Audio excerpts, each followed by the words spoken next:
Si Justin Brownlee ay may double-double at winning debut para kay Pelite Jaya sa Indonesian Basketball League.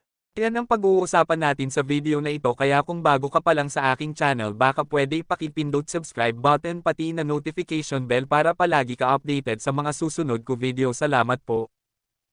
Saan man pumunta si Justin Brownlee, ang panalo ay sumusunod. Idagdag ang Indonesia sa listahang iyon. Nagdebut si Justin Brownlee na may double-double sa panalo sa IBL ni Pelite Jaya. Si Justin Brownlee ay may double-double at winning debut para kay Pelite Jaya sa Indonesian Basketball League. Hindi nag-aksaya ng oras ang Gilas Pilipinas superstar na si Justin Brownlee na gumawa ng epekto sa Indonesian Basketball League.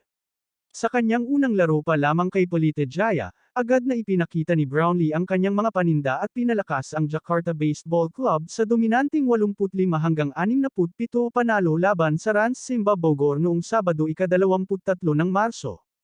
Nagposte si Brownlee ng double-double na 14 na puntos sa mahusay na 7 of 10 shooting, 11 rebounds, 3 assists, at 2 steals sa halos 28 minutong paglalaro bilang starter para sa Pelite Jaya, na nagtala ng ika-8 panalo sa 9 na laban.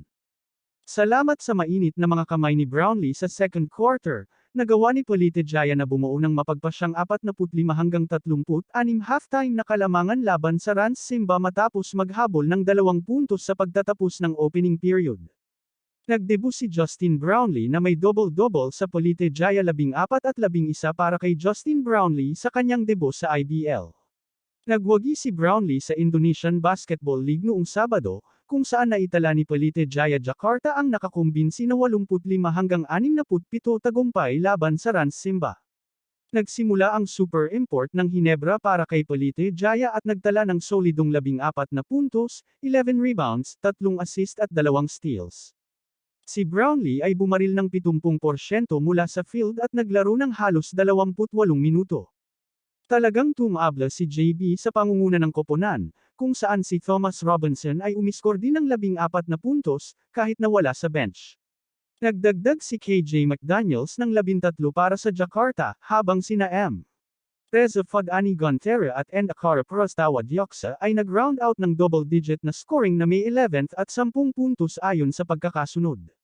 Ang panalo ang nagtulak kay Pelite Jaya sa ikatlong pwesto sa standing na may 8-1 record para sa 17 puntos. Huwag mo kalimutan mag-like and subscribe sa aking channel. Maraming salamat po.